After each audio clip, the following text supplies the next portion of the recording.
주린이들의 멘탈 강화 방송 돈다방 미쓰리 11월 29일 화요일 방송 시작하겠습니다. 자, 오늘 돈다방 미쓰리는 어제 하루 쉬었고요. 오늘은 11월 28일 월요일 뉴욕 증시 마감 현황과 지금 시장 분위기 점검하면서 여러분들의 멘탈 한번 잡아드리도록 하겠습니다. 일요일 에피소드에 여러분들이 소중하게 올려주신 댓글 내용들을 보면은요. 나는 돈다방 미쓰리만 들어 이런 글들이 좀 있는데 이게 너무 감사합니다. 그런데요. 저는 개인적으로 여러분들이 다양한 경제방송을 접하셨으면 좋겠습니다. 물론 나 진짜 시간이 없어서 그래 라고 하시는 분들은 어쩔 수가 없는데요. 우리가 인생을 살아가면서 가끔은 나쁜 친구도 한번 사귀고 그리고 좀 모질란 친구도 가까이 두면서 분명히 그들에게 배울 점이 있습니다. 그리고 저도 여러분 인간입니다. 물론 저는 최선을 다하겠지만 저도 인간인지라 지금 훔쳐 입은 점쟁이 반스가 어느 순간에 효력을 다할 수도 있고요. 언젠가는 저는 분명히 어떤 시황에 있어서 실수를 하게 될 겁니다. 인간이니까. 그래서 여러분들께서 저를 너무 맹신하고 계시면 여러분들이 다치시게 되고요. 그리고 저에게 더 크게 실망하시게 될 겁니다. 저는 세상에서 가장 좀 위험한 게 인간이 신격화되는 거거든요. 그러니까 인간이 종교화되는 겁니다. 제가 감히 이런 이야기를 왜 드리냐면 제가 여러분 농담 삼아서 미쓰리가 맘먹고 사기치면 나라는 아니지만 최소한 제주도 정도는 팔아먹을 수 있다는 얘기 해드리잖아요. 예전에 제 친구 녀석 중에 이제 그 종합병원의 성형외과로 근무하는 녀석이 있는데 이 녀석이 저랑 얘기만 하면 저에게 자꾸 이교주라는 호칭을 붙입니다. 그래서 제가 막 이제 술 마시면서 막 쌍욕을 해대죠. 이교주라고 부르지 말라고. 마치 박근혜를 추종하는 사람들이 박근혜가 종교가 된 것처럼. 예. 그래서 여러분들이 특히 돈을 다루는 부분에 있어서 다양한 의견들 청취하시고 그 의견들을 통해서 여러분들이 지혜로운 여러분들의 자산을 지키는 그런 현명한 투자자가 되셨으면 좋겠다라는 것이 저의 바람입니다. 자, 돈다방 미쓰리 이제 시작을 해볼 텐데요. 가벼운 이야기를 하나 시작을 할까라고 했는데 생각해봤더니 이게 가벼운 얘기는 아닌 것 같아요. 다른 게 아니라 미쓰리가 얼마 전에 이런 얘기 해드렸잖아요. 여러분 지금 시장에서 월드컵 수혜주들이 지랄 발광을 하는데 저는 그렇게 관심이 없습니다라고 얘기해드렸잖아요. 저는 이 주식시장에서 정말 안 해본 매매가 없다라고 자부할 정도로 거의 모든 매매를 다 해봤습니다. 코스피, 코스닥 전 종목 다 매매해봤고요. 1분 차트, 2분 차트, 3분 차트, 4분 차트 이렇게 분 차트마다 다 적용을 해서 매매를 해봤습니다.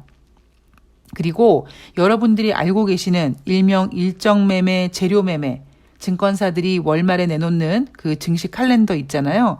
그거를 최초로 만든 그 분과 저는 같이 작업을 했던 사람입니다. 저는 그 일정 매매, 그 증시 칼렌더를 어떻게 만드는지 정확히 알고 있어요. 저도 예전에 더 완벽하게 만들어 봤던 적도 있고요.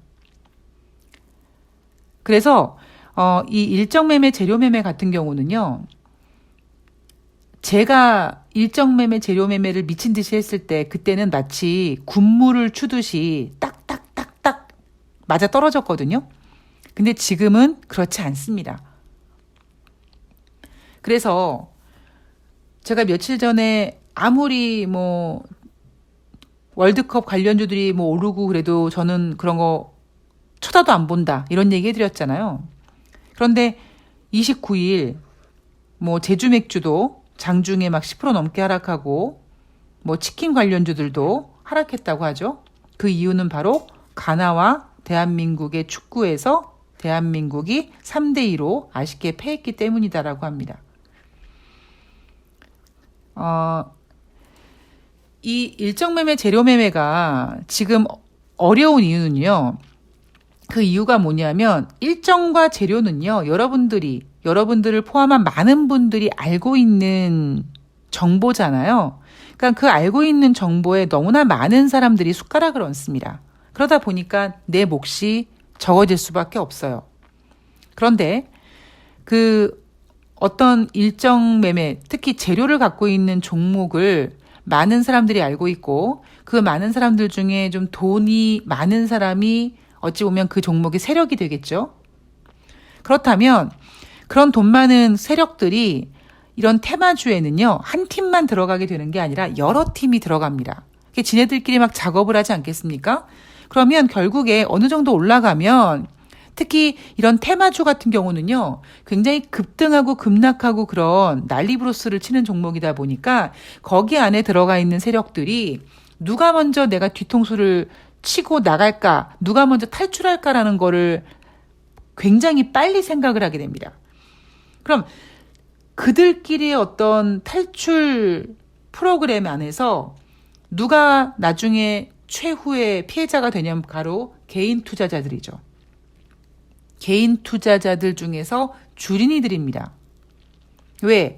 주린이들은 삼성전자 같은 거 우량주 매수하려고 시장에 들어왔다가 생각대로 잘 매매가 되지 않는데 테마주 같은 거 움직이니까 테마주를 당연히 따라 매매할 수밖에 없거든요.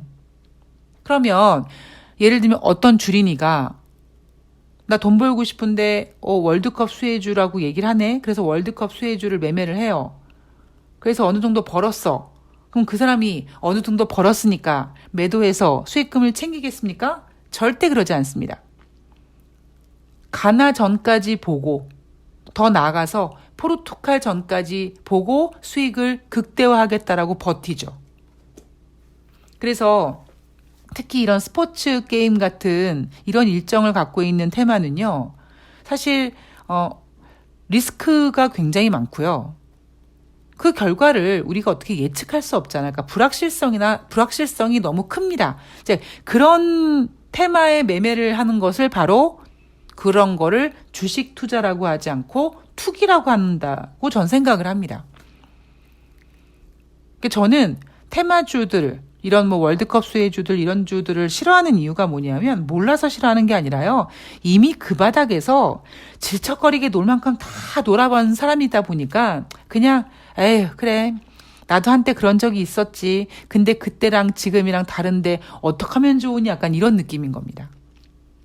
테마주 매매하실 때 여러분들 좀 조심하셔야 될 것 같은데요. 자, 그리고 11월 28일 월요일 뉴욕 증시는 하락했습니다. 다우지수가 1.45%, S&P 500이 1.54%, 나스닥이 1.58% 하락했습니다. 자, 여러분 11월 28일 월요일 뉴욕 증시가 왜 하락했을까요? 자, 그럼 여러분들이 전문가 씨랑 갑자기 또 물어보네? 그럼 또 준비하지 않았던 노트를 펼쳐가지고 가만히 있어봐. 11월 28일 월요일 뉴욕 증시가 하락한 이유가 뭐지? 그러고 적게 되시겠죠.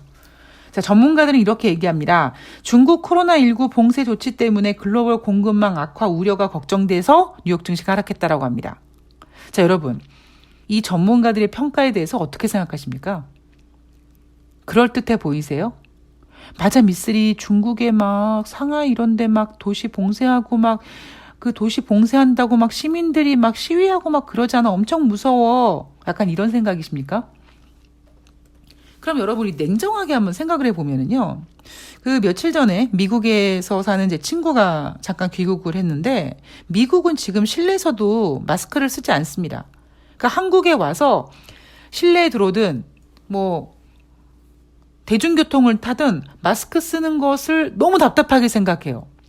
그리고 밖에서 마스크를 쓰고 다니는 사람들을 보면서 되게 신기해해요.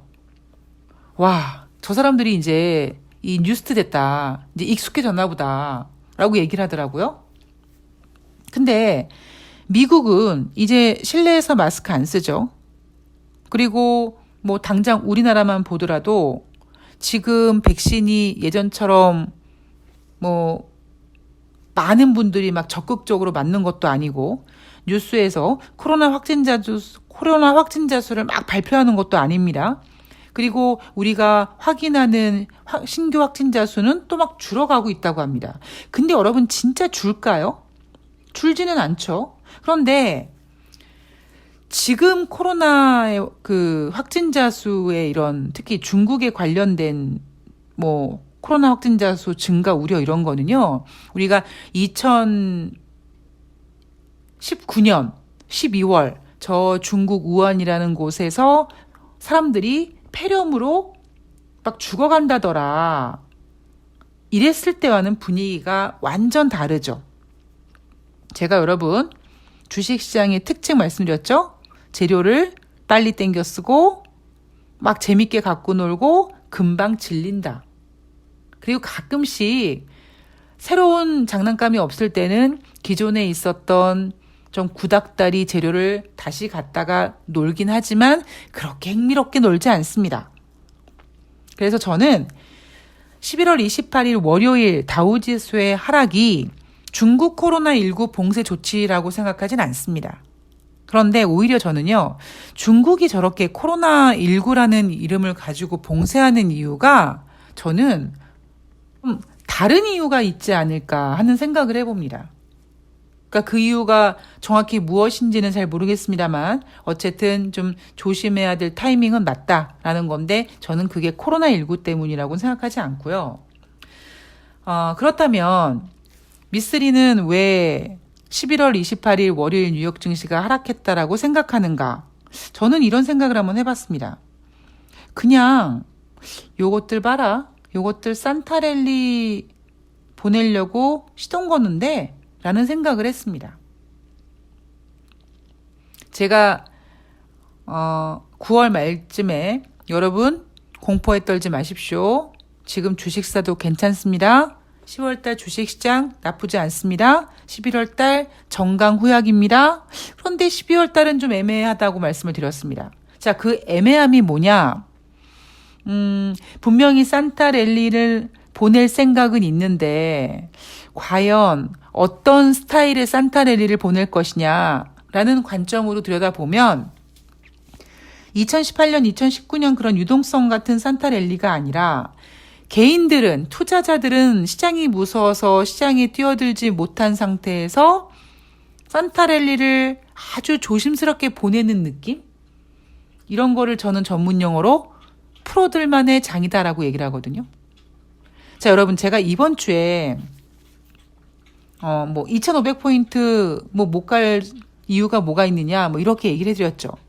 일요일 방송에서 제가 사이버 먼데이에 대한 이야기를 해드렸습니다. 사이버 먼데이가 무엇인지에 대한 이야기를 해드렸고요.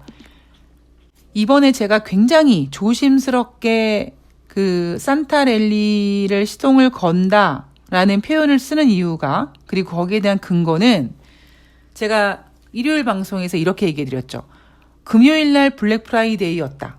그리고 월요일 날은 사이버 먼데이다. 그러면 얘네가 산타랠리를 시동을 걸기 위해서 또 예쁜 그림을 하나 그리게 되는데 그 그림이 무엇이냐? 블랙 프라이데이 때 소비가 좋았다. 매출이 증가됐다. 자, 그리고 주말을 넘어서서 사이버 먼데이도 나쁘지 않았다.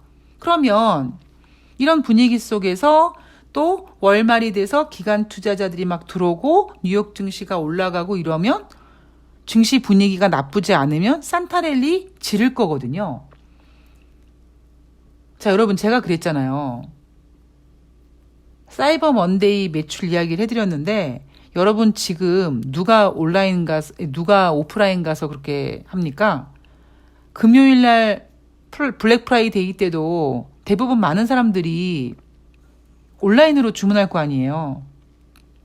그러면 대놓고 사이버 먼데이는 못 살 이유가 뭐가 있겠습니까? 그죠? 그런데 마치 미쓰리가 그렸던 이런 그림을 누가 마치 예상이라도 한 듯이 방송 직전에 이 사이버 먼데이 매출이 발표가 됐습니다. 지난주 금요일 블랙 프라이데이를 먼저 체크해 보면은요, 온라인 소비 강화된 거 확인했다고 하죠. 블랙 프라이데이 때 매출이 전년 대비 2.3% 증가해서 역대 최대를 기록했다고 합니다. 그리고 잠시 전에 발표한 사이버 먼데이는요, 시장에서는 매출 100억 달러를 넘어설 것으로 예상을 했거든요. 근데 112억에서 116억 달러, 약 15조에서 15조 5천억 원을 소비한 것으로 추산된다라는 결과가 나왔습니다. 그렇죠? 얘네 산타랠리 만들 생각이 있는 것 같아요. 그런데 다시 말씀드리지만 산타랠리 만들 생각이 있는데 여러분들 흥분하시면 안 돼요. 예. 자, 사이버 먼데이 같은 경우는요. 작년 대비 한 8.5% 정도 증가됐을 거라고 생각하는데 지금 이게 100억 달러가 넘어갔잖아요. 그죠? 예상은 100억 달러 이상인데 112억에서 116억 달러 정도 넘었다고 하니까 작년 대비 더 8.5% 이상 되는 성장세를 아마 나타냈을 거다. 자, 미국 지금 인플레이션 이렇게 걱정된다고 하는데 뭐야 뭐 이렇게 블랙 프라이데이 때 매출이 좋아. 자, 이거 뭡니까? 미국 경제 나쁘지 않아. 뭐야. 그럼 산타랠리 갈 수 있네? 이런 거죠.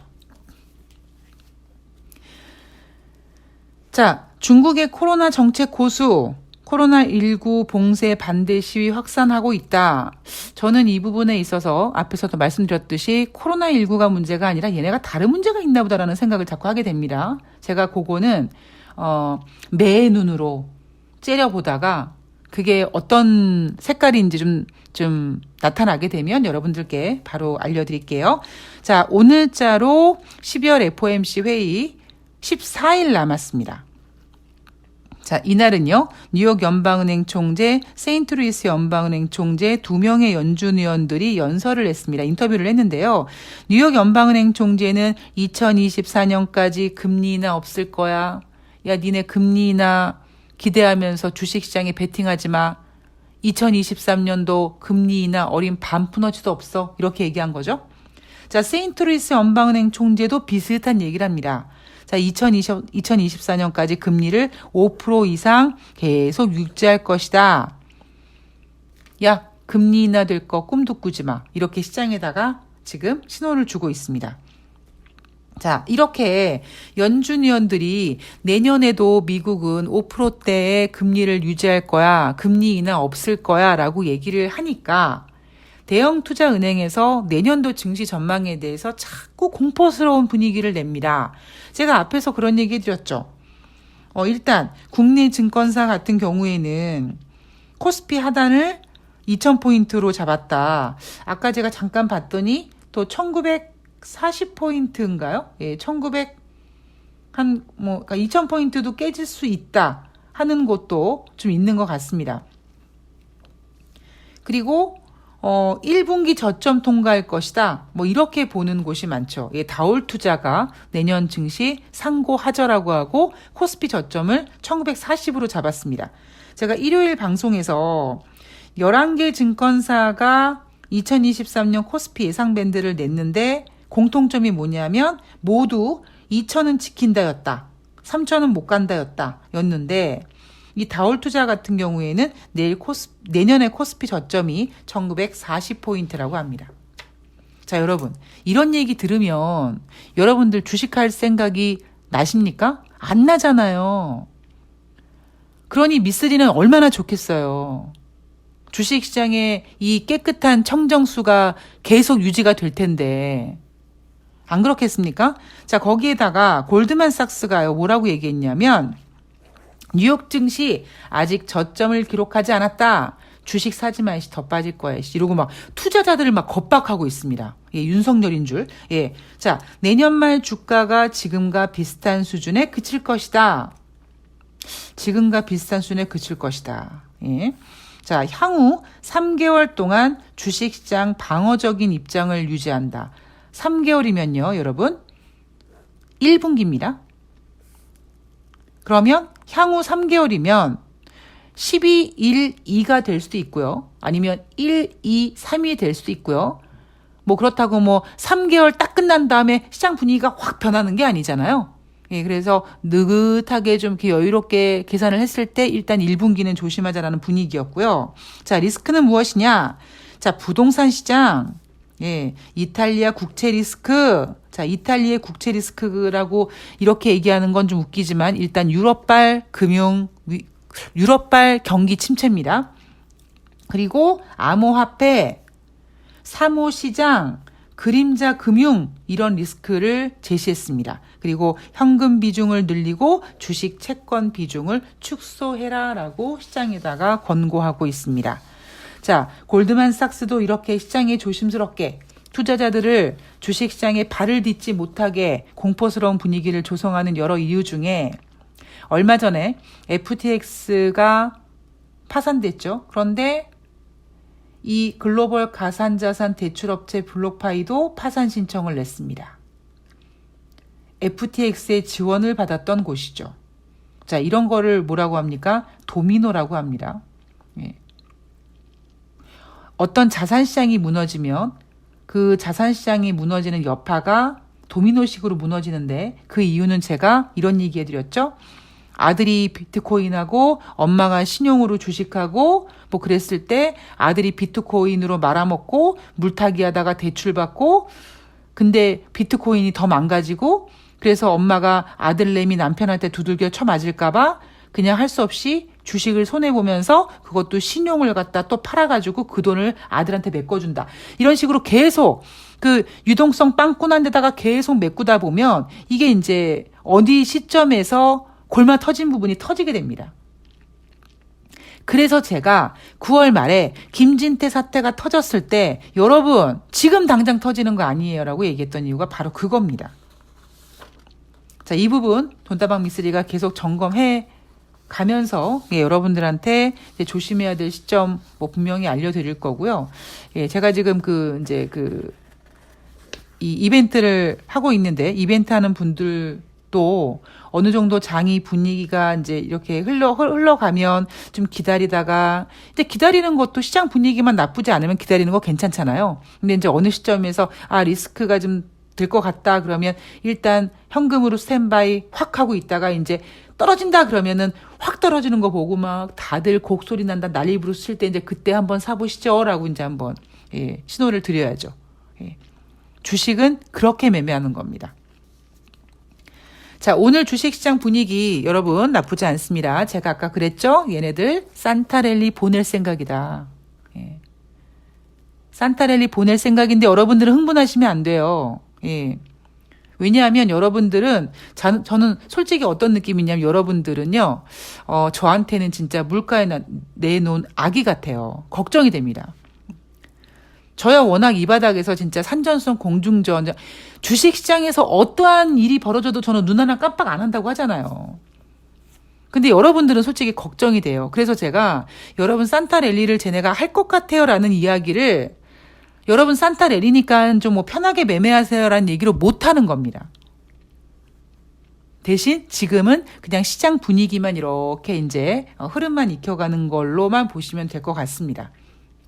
자, 뉴욕 증시 이제 이번 주 금요일까지만 연준 의원들의 발언이 진행이 되는데 이날 11월 28일 뉴욕 연방은행 총재나 세인트루이스 연방은행 총재가 2023년도 금리 인하하는 일 없을 거야. 어린 반푼어치도 없어. 이렇게 얘기한 부분에 있어서 연준의 공격적인 긴축 발언으로 증시가 빠졌다. 뭐 이런 헛소리하고 있는데요. 어린 반푼어 개뿔 뜯어먹는 소리고요. 지금 분위기는 공격적인 긴축이 아니라 블랙 프라이데이와 사이버 먼데이에서 나타난 이 소비 매출 증가로 인해서 미국 경제 살아있네, 살아있어 이런 분위기로 산타랠리까지 일단 보낼 생각입니다. 자, 이런 그 분위기 보시면서 리스크도 항상 점검해 보시면서 테마주 매매하시는 분들은 제가 아까 테마주들 특성 말씀드렸죠. 테마주 특성 잘 확인하셔야 됩니다. 제가 연애하는 방법은요. 저는 금사빠가 아닙니다. 사람을 보고 한눈에 좋아하는 일이 결코 없어요. 이러한 미쓰리는 주식시장도 그렇게 금사빠가 아닙니다. 근데, 어떤 남자를 유혹하기 위해서 굉장히 오랫동안 분석을 합니다. 약점과 그런 걸 분석합니다. 주식도 전략이고요. 연애도 전략이고요. 민주당을 지키는 것도 전략이고요. 이재명을 지키는 것도 전 전략이라고 생각을 합니다. 인생은 전략이고요. 그 전략이란 이유가 뭡니까? 인생은 전쟁이에요. 저는 너무 인생을 제가 치열하게 살아가지고요. 저는 인생 자체가 전쟁이라고 생각을 하고요. 그러다 보니까 저는 이 전쟁을 즐기려고 합니다. 이게 제가 어제 새날 방송에서 이번 주도 즐겁고 신나게 싸워보겠습니다 라고 얘기했잖아요. 이 전쟁을 힘들어하면은요, 이길 수가 없어요. 근데 세상은요, 참 힘들어요. 사는 게 힘듭니다. 세상에서 여러분 가장 쉬운 게 뭘 것 같아요? 숨 쉬는 거? 근데 여러분, 숨 쉬는 게 가장 쉬운 것 같지만 여러분들의 그 들숨 날숨을 한번 인식해 보세요. 그러면 숨이 가빠집니다. 숨 쉬는 것도 어려워요. 그래서 어차피 인간은 이 세상에 태어나서부터 하루하루를 치열하게 싸우게 됩니다. 어렸을 때는 형제와 싸우고, 학교 다니면서는 친구들과 경쟁하고, 사회에 나와서는 동료와 경쟁하고, 연인을 만나면 또 연인들끼리 또 지네들끼리 또 그냥 사랑 싸움하고, 자식을 낳으면 자식과 싸우고, 그러지 않습니까? 그럼 그러한 그 인생은 전쟁터라는 생각을 갖고 저는 개인적으로 약간 즐기는 스타일입니다. 어쩌면 저의 이런 즐기는 분위기가 여러분 이제 미쓰리는 주식시장에서 어떤 일이 벌어져도 눈 하나 깜빡하지 않아요라는 그런 정말 싸가지 없는 그 개건방진 발언을 하게끔 만들었는지도 모르겠습니다. 그러니까 여러분들께서 주식시장에서 주식시장이 전쟁터다라고 생각을 하시고 그 전쟁터에 임하는 그런 그 자세에 뭐가 필요하겠습니까? 매매 원칙도 필요하죠. 여러분들의 자금도 필요하죠. 정보도 필요하죠. 그런데 무엇보다 그 모든 거를 컨트롤할 수 있는 마인드, 멘탈이 가장 중요합니다. 그러니까 여러분들께서 주식시장을 멀리 보세요. 그러니까 제가 지금 뭐 이 이벤트 하는 게 사실 제가 이벤트 이번만 하는 게 아니라 그 전부터 했던 건데 계속 지금 뭐 당장 수익이 안 나고 물려 있지만 기다려 주시는 분들이 계세요. 그분들이 왜 기다려 주시겠습니까? 또 물 만난 또 때를 만나면 또 제가 미친 듯이 또 막 수익을 내거든요. 그러다 또 물려 있을 땐 물려 있다가 뭐 어차피 미쓰리가 이 바닥 뜨지 않을 거면 오랫동안 그냥 같이 갈 거니까 한번 그냥 같이 기다려보지 뭐 이런 식으로 기다리시는 거예요. 그러니까 여러분들께서 주식시장은 지금 느긋한 마음을 가지고 그 느긋한 마음을 가지고 한 걸음 한 걸음 나아가시면서 그 걸음걸음마다 여러분들이 어제보다는 오늘 훨씬 더 발전되셔야 된다는 거죠. 그리고 여러분들의 그 발전에 돈다방 미쓰리가 함께하면 너무나 감사하겠습니다. 그리고 아까 오프닝에서 말씀드렸듯이 다른 경제방송도 들으시면서 조금 시야를 넓혀보시고요. 그러한 내용들을 들으시면서 보이지 않던 무지개도 한 걸음만 옆으로 가면 보일 수가 있으니까 살짝 각도를 틀어서 다양한 그 각도로 경제를 이해해 주셨으면 좋겠습니다. 자, 오늘 하루 화이팅 하시고요. 저는 내일 방송에서 11월 29일 과연 뉴욕 증시에서 블랙 프라이데이 그리고 사이버 먼데이의 매출을 가지고 얼만큼 또 예쁘게 포장을 할지 제가 그 내용 정리해서 찾아뵙도록 하겠습니다. 오늘 좋은 하루 되시고요. 저는 내일 방송에서 뵐게요. 고맙습니다.